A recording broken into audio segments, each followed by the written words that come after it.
Baik, di sini saya akan mempresentasikan tentang persamaan teori humanisme dengan kognitivisme. Nah, saya sebagai moderator, Yudhya Pranata, dan rekan saya. Nama saya Eko Domi Indra Lesmana.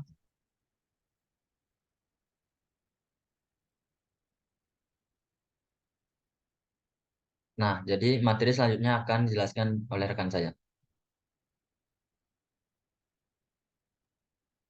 Baik, saya akan menjelaskan apa sih persamaan humanisme dengan kognitivisme. Jadi humanisme dan kognitivisme adalah dua pendekatan yang berbeda dalam psikologi. Namun keduanya memiliki beberapa persamaan. Persamaan pertama adalah bahwa keduanya berfokus pada pengalaman subjektif individu. Dalam humanisme, pengalaman subjektif individu dianggap sebagai hal yang penting dalam memahami perilaku manusia. Dalam kognitivisme, persepsi, pemikiran, dan interpretasi subjektif individu juga dianggap sebagai hal yang penting dalam memahami bagaimana manusia memproses informasi. Persamaan kedua adalah bahwa keduanya menekankan pentingnya belajar dan perkembangan individu. Dalam humanisme, proses belajar dipandang sebagai suatu kebutuhan dasar dan manusia dianggap sebagai makhluk yang selalu belajar dan berkembang.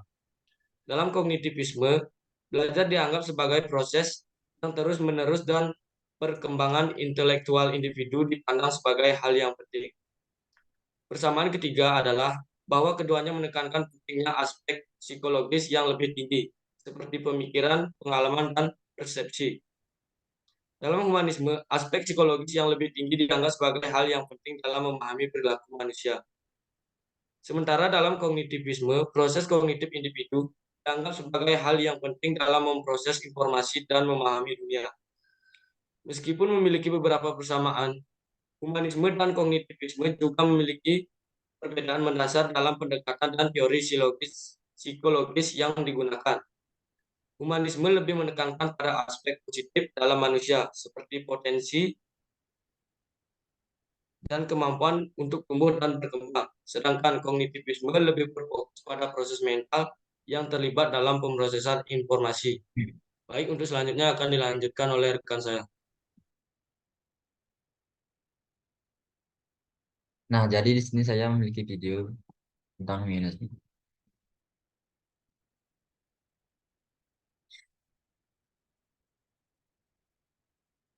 Nah, jadi di video ini menjelaskan bahwa mereka belajar di luar kelas karena mereka bosan dengan suasana dalam kelas.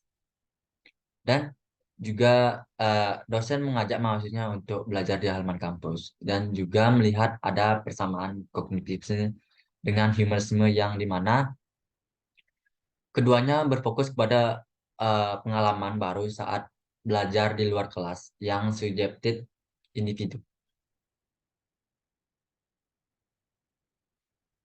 Dan juga mereka menggunakan prinsip saling menghargai pendapat sesama uh, tanpa harus mementingkan ego diri sendiri.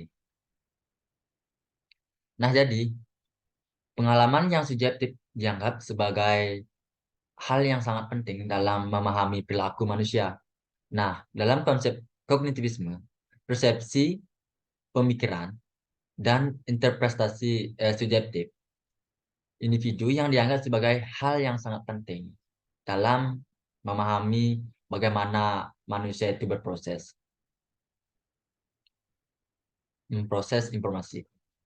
Dan juga bahwa keduanya menekankan pentingnya belajar dan perkembangan individu. Nah, jadi di dalam humanisme, proses belajar dipandang sebagai suatu kebutuhan yang sangat dasar dan juga manusia dianggap sebagai suatu kebutuhan, makhluk yang selalu belajar dan berkembang dalam.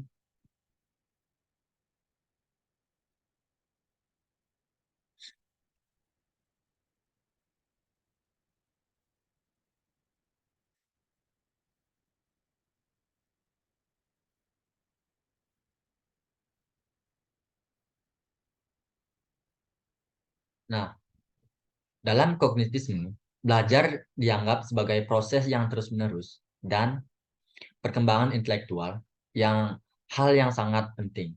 Nah, jadi keduanya juga menekankan bahwa pentingnya aspek psikologis yang lebih tinggi.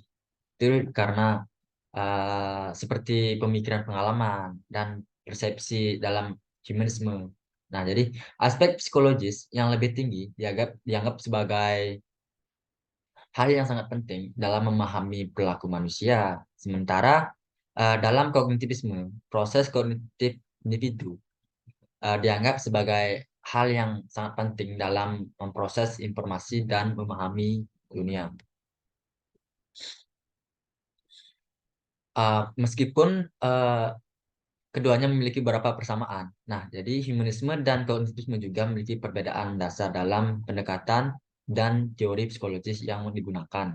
Nah, jadi uh, humanisme lebih menekankan pada aspek positif dalam manusia seperti potensi dan kemampuan untuk tumbuh dan berkembang. Sedangkan kognitivisme lebih fokus kepada proses mental yang terlihat atau terlibat dalam pemrosesan informasi.